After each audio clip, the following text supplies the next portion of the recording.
हाँ, हेलो बच्चों, नमस्ते। हम आपको आज जो बताएंगे फिरोज शाह तुगलक की शिक्षा, साहित्य तथा वास्तुकला में जो उसकी रुचि थी उसके बारे में बताएंगे। अब जो फिरोज शाह तुगलक को हमने देखा है कि किस तरह से उसने शासन व्यवस्था चलाई थी, कितने सारे निर्माण कार्य करवाए थे।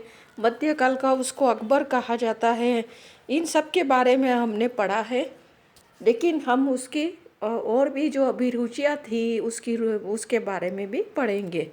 उसके शासनकाल में तारीख़ फिरोजशाही की रचना जियाउद्दीन बर्नी ने की थी। और एक दूसरी भी तारीख़ फिरोजशाही की रचना जो है वो शमशेर सिराज अकीफ़ ने की थी। तारीख़ फिरोजशाही दो लेखकों की रचना है, दोनों का समय अलग अलग है। समझ में आया? तो सबसे पहले हम जियाउद्दीन बर्नी के बारे में पढ़ेंगे, जिसने तारीख़ फिरोजशाही लिखी है। जियाउद्दीन बर्नी जो है बलबन के समय में उसका जन्म हुआ है। 1285-86 में उसका जन्म हुआ है। और उसके पिता जो है मुइद्दुल मुल्क तथा उसके चाचा अलाउल मुल्क को सुल्तान जलालुद्दीन खिलजी और सुल्तान अलाउद्दीन खिलजी के समय में बहुत सम्मान प्राप्त था। और उसके नाना जो थे सिपह सलार थे। और हसामुद्दीन सुल जो था वो बलबन के समय में अत्यधिक विश्वास पात्र अधिकारी था। जियाउद्दीन बर्नी ने अपनी बाल्यावस्था में अपने समकालीन बड़े बड़े विद्वानों से शिक्षा प्राप्त की थी। निजामुद्दीन औलिया का ये शिष्य रहा था। अमीर खुसरो और अमीर हसन जैसे महान कवि और विद्वान उसके घनिष्ठ मित्र थे। बर्नी जो है मोहम्मद बिन तुगलक के समय में जो है उसको बड़ा सम्मान प्राप्त था। 17 वर्ष 3 माह तक मोहम्मद बिन तुगलक के दरबार में ये रहा है। और उसने मतलब सुल्तान को कोई भी ऐसे काम होते उसमें परामर्श देता था। इसलिए सुल्तान उसको हमेशा इनाम और धन संपदा से धनधान्य किया था। बड़े बड़े अमीर भी जो है वो सुल्तान तक अपनी प्रार्थना पहुंचाने के लिए जियाउद्दीन बर्नी से आजीजी करते थे। तो इससे आप समझ सकते हो कि जियाउद्दीन बर्नी का कितना मतलब रुतबा कितना बड़ा था उस समय। लेकिन मोहम्मद बिन तुगलक की मृत्यु के बाद उसे बहुत कष्टों का सामना करना पड़ा जब फिरोज शाह तुगलक सिंहासन रूढ़ हुआ था। और सिंहासन रूढ़ होने के कुछ महीनों के बाद ही उसे कैद में डाल दिया गया और उसकी सारी संपत्ति छीन ली गई। इस प्रकार उसने अपने जीवन के अंतिम वर्ष फिरोज शाह तुगलक की कैद में घोर मानसिक संताप के साथ और आर्थिक कष्टों के साथ बिताई थी। और 1357 ईस्वी में उसने एक ग्रंथ की रचना की थी जिसका नाम था तारीख़ फिरोजशाही। इस ग्रंथ में उसने सुल्तान फिरोज शाह तुगलक की बहुत ही प्रशंसा की है, उसके जीवन के बारे में लिखा है। और जब ये ग्रंथ जो है बनकर तैयार हुआ था, लेकिन वो किसी कारणवश जो है कारणवश तो क्या कि अमीर लोग वगैरह सब उससे नाराज़ थे, क्योंकि सुल्तान ही जब नाराज़ था तो उसके अमीर दरबारी भी नाराज़ थे। तो वो सुल्तान तक उस ग्रंथ को पहुंचा नहीं पाए। और इसी मतलब उसी समय मतलब कुछ समय के बाद उसकी मृत्यु हो गई थी। 72 साल की उम्र थी। और ये ग्रंथ भी इतनी बड़ी उम्र में ही लिखा था, 70-71 साल की उम्र में ही लिखा था। 72 साल की उम्र में उसकी मृत्यु हो गई थी। तो बर्नी द्वारा जो रचना की गई है तारीख़ फिरोजशाही, ऐतिहासिक ग्रंथों में उसका बड़ा मतलब महत्व है। और इस ग्रंथ में बलबन के सिंहावलोकन 1266 में हुआ था, वहाँ से लेकर फिरोज शाह तुगलक के राज्यकाल के प्रथम 6 वर्षों 1357 ईस्वी तक के इतिहास लिखा गया है। और उन घटनाओं का वर्णन भी किया है जिस पर अपन सत्यता है और हम विश्वास भी कर सकते हैं क्योंकि उसने खुद ने लिखा है कि मैं कुछ भी लिख रहा हूँ वो सच है और विश्वास के योग्य है। उसने अलाउद्दीन खिलजी के प्रशासनिक सुधार और बाजार नियंत्रण है, मोहम्मद बिन तुगलक की विभिन्न योजना और सुधारों को और विद्रोहों को सबका विस्तार से उल्लेख किया है। बलबन के इतिहास के विषय में उसने थोड़ा बहुत जो भी उसने सुना, क्योंकि उस समय तो वो पैदा ही हुआ था, इसलिए वो कहाँ से मतलब सब उसको अब वो सबको सुन करके, लोगों की बातों को सुन करके, जो विद्वानों की बातों को सुन करके उसने लिखा है। तो इस तरह से उसने जियाउद्दीन बर्नी ने इस ग्रंथ को पूरा किया है। फिर बर्नी ने सारे मतलब जितने भी सुल्तानों के जो जो भी सुल्तान हैं, बलबन से लेकर के जो फिरोज शाह तुगलक तक के जो सुल्तान थे, इनके शासनकाल के वर्णन किया है 6 वर्षों का, है ना। फिरोज शाह तुगलक के शासनकाल के प्रथम 6 वर्षों का, क्योंकि उसके बाद तो वो मर चुका था, तो फिर वो आगे कैसे लिख सकता था। तो जो भी वर्णन किया है वो मतलब इसको अपन ऐतिहासिक दृष्टिकोण से महत्वपूर्ण मान सकते हैं, लेकिन कुछ घटनाओं को उसने बहुत संक्षिप्त में भी का लिख दिया है। कुछ जगह पर उसने धर्मांता का भी परिचय दिया है। तो इस तरह से है, लेकिन फिर भी मध्यकालीन इतिहास की जो ऐतिहासिक ग्रंथों में इसको एक अच्छा ग्रंथ माना जाता है, कि उसके समय में सांस्कृतिक, आर्थिक, सांस्कृतिक, इन सारी इस स्थितियों का वर्णन किया है। किसके किसके इन सुल्तानों के समय की, है ना, सारी स्थितियों का वर्णन इसने बहुत अच्छी तरह से किया है। इसलिए हम उसको मध्यकालीन ऐतिहासिक स्रोत के रूप में मान सकते हैं। अब आगे हम पढ़ेंगे दूसरा जो तारीख़ फिरोज शाही जो है, वो शमशेर सिराज अकीफ़ ने लिखा है, जो सुल्तान के फिरोज शाह तुगलक के बहुत ही निकट संपर्क में था। जब भी फिरोज शाह शिकार पर जाता था तो शमशेर सिराज को अपने साथ लेके जाता था। अकीफ़ ने तारीख़ फिरोज शाह की जो रचना है, फिरोज शाही की रचना जो है, फिरोज तुगलक की मृत्यु के बाद की थी।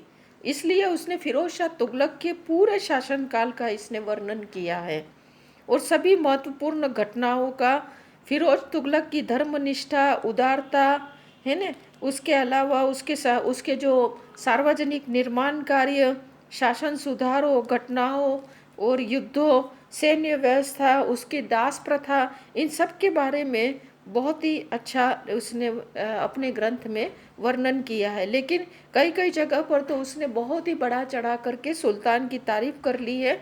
वो मतलब एक निष्पक्ष ता को भूल गया है कई कई जगह पर, सारी जगह पर तो नहीं कह सकते।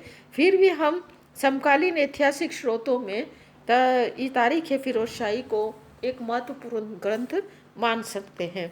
अगला जो आप देखेंगे, फतुहात फिरोज शाही। हमने देखा है कि फिरोज शाह तुगलक को पढ़ने लिखने का बड़ा शौक़ था, इतिहास का भी बड़ा शौक़ था। तो हमने देखा है कि वो शौक़ था तो वो लिखता भी होगा, तो इसने अपनी एक आत्मकथा के रूप में फतुहात फिरोज शाही लिखी है। और अभी तक हमने जो भी 3 ग्रंथ के बारे में बताया है, वो तीनों ग्रंथ फारसी भाषा में लिखे गए हैं। उसकी आत्मकथा है फतुहात फिरोज शाही, फिरोज शाह तुगलक ने लिखी है। उसने धार्मिक नीति के और को समझने में बड़ी मदद मिलती है अगर हम इस ग्रंथ को पढ़ें तो। हालांकि हमने पढ़ा है अब तक कि फिरोज शाह तुगलक एक हिंदू माँ का बच्चा था, लेकिन उम्र जो उलेमाओं का प्रभाव जो है वो बहुत ही उस पर पड़ा गहरा था, और इसलिए वो इस्लाम धर्म के प्रति बड़ा कट्टर रहा है। तो इसने इस ग्रंथ और इस कृति को जब हम पढ़ते हैं तो उसकी धार्मिक नीति और चरित्र के बारे में भी रोचक पहलू सामने आते हैं, और ये भी बात प्रकट होती है कि ये बड़ा उदार था और दयालु प्रवृत्ति का राजा था। अब जो हम बताएंगे फिरोज शाह तुगलक की शिक्षा प्रेम जो है वो बताएंगे। फिरोज शाह तुगलक जो है शिक्षा और ज्ञान के प्रसार में बहुत रुचि लेता था। विद्वानों की और शेखों की, आलिमों की सहायता की सहायता लेता था। महत्वपूर्ण जो उसको जहाँ ज़रूरत पड़ती थी प्रशासन में तो वहाँ पर लेता था और उनकी सहायता भी करता था। और उनका जो स्वागत है अपने अंगूरों वाले महल महल में करता था। आर्थिक रूप से मदद देता था। इतिहास में बहुत रुचि थी उसके समय में। हमने देखा है कि कैसे दो विद्वान जो है बहुत ही बड़े बड़े विद्वान थे, जियाउद्दीन बर्नी और शमशेर सिराज अकीफ, और वो खुद भी अच्छा लेखक था। तो ये सब जो बातें हम पढ़ते हैं, उसने क्या है कि जब नगरकोट पर विजय प्राप्त की थी, हमने आपको बताया है अगले जो वीडियो में कि जब उसने नगरकोट पर विजय प्राप्त की थी तो वहाँ पर जो है ज्वालामुखी मंदिर जो है उसकी मूर्ति को उसने तोड़वाया था उसने। तो और जो है वहाँ पर ज्वालामुखी मंदिर में संस्कृत की बहुत सारी पुस्तकें थी जो उसके हाथ लगी थी। इनमें से 300 पुस्तकों का दयाल फिरोज शाही के नाम से फारसी भाषा में आजुद्दीन खालिद द्वारा अनुवाद करवाया था। फिरोज को बहुत से विद्यालय और छात्रावासों की स्थापना की थी और प्रत्येक जो विद्यालय या महाविद्यालय होता था उसके पास उसने एक मस्जिद बनवाई थी, है ना। और अभी हम आगे आपको बताएंगे, एक मस्जिद बनवाई थी, है ना।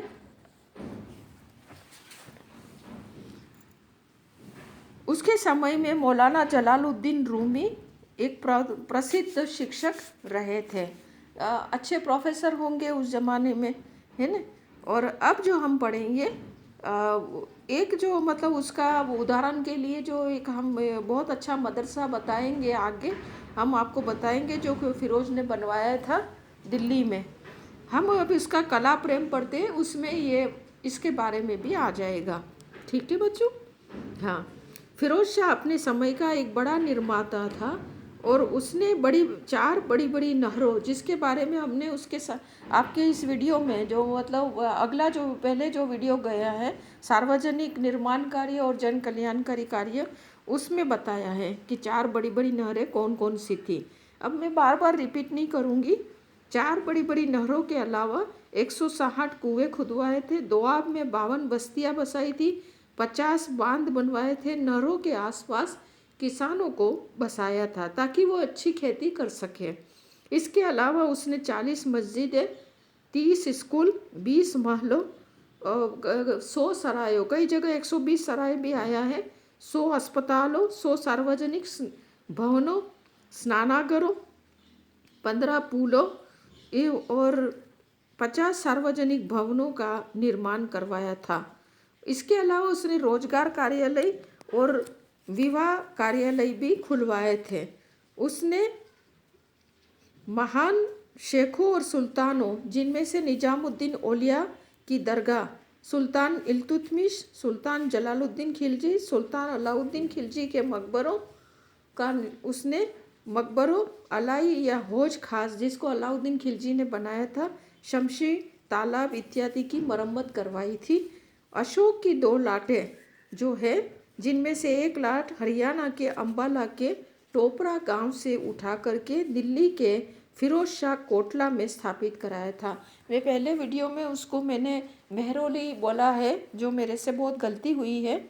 आप उसको फिरोज शाह कोटला कर दीजिए, जहाँ पर अभी क्रिकेट के मैच वगैरह होते हैं आजकल, वहाँ पर उसने स्थापित कराई थी, जिससे फिरोज शाह की लाट कहते हैं।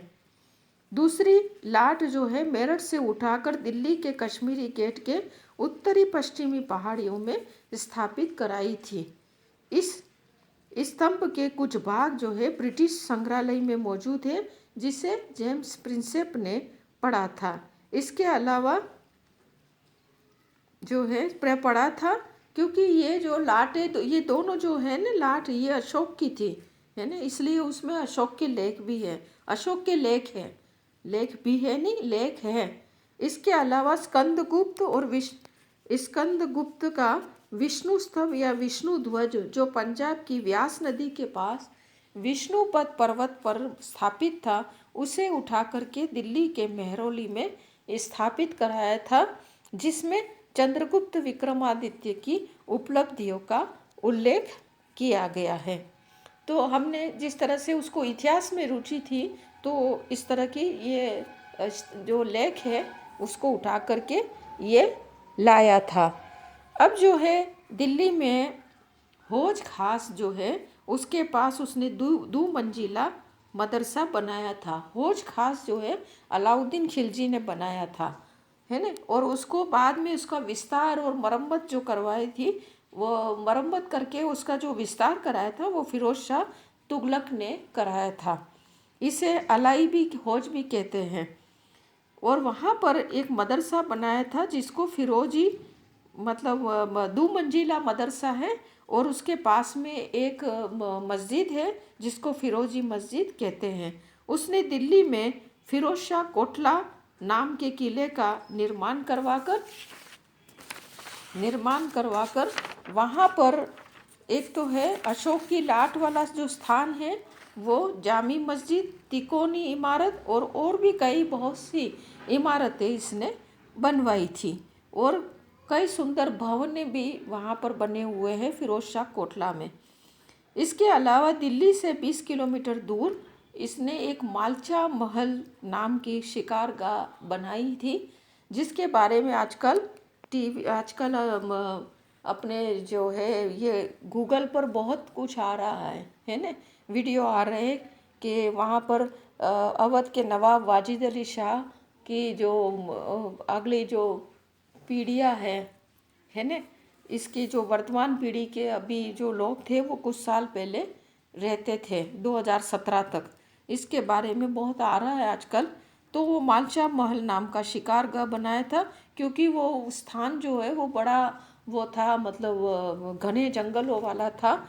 तो ऐसे इसको शिकार का शौक था तो वो जाता रहता था, तो कुछ लोगों को ले करके वहाँ रात्रि वगैरह बिताते थे, किसमें, मालचा महल में। इसके बाद इसके अलावा फिरोज जो है वो अपने बड़े पुत्र फतेह खां के नाम से फतेहाबाद, अपने प्यारे चाचा जो है मोहम्मद बिन तुगलक के नाम से जौनपुर नगर की स्थापना की थी। कारण क्या था कि मोहम्मद बिन तुगलक का पुराना नाम फखरुद्दीन जूना खान था, इसलिए जूना खान के नाम से जौनपुर नगर की स्थापना की थी। अपने नाम से हिसार में फिरोजा शहर, बदायूं के पास फिरोजपुर शहर और उत्तर प्रदेश में फिरोजाबाद शहर बसाया। और अपने वजीर खाने जहाँ मकबूल जो तेलंगाना का एक ब्राह्मण था, वो जो बाद में मुसलमान बना था, उसकी याद में निजामुद्दीन औलिया की दरगाह के दक्षिण में जो है उसका एक मकबरा बनवाया था। इसके अलावा उसने दिल्ली सल्तनत के हर हिस्सों में बाग बनवाए थे और कृषि को प्रोत्साहन दिया था। नहरें बनवाई थी जिसको हक के शुर्ब कहते हैं। और दिल्ली के आसपास ही 1200 बाग लगवाए थे। इसका मतलब उसने कितने बाग लगवाए थे। तो ये था फिरोज शाह तुगलक का जो शिक्षा, साहित्य और कला के प्रति प्रेम। Thank you.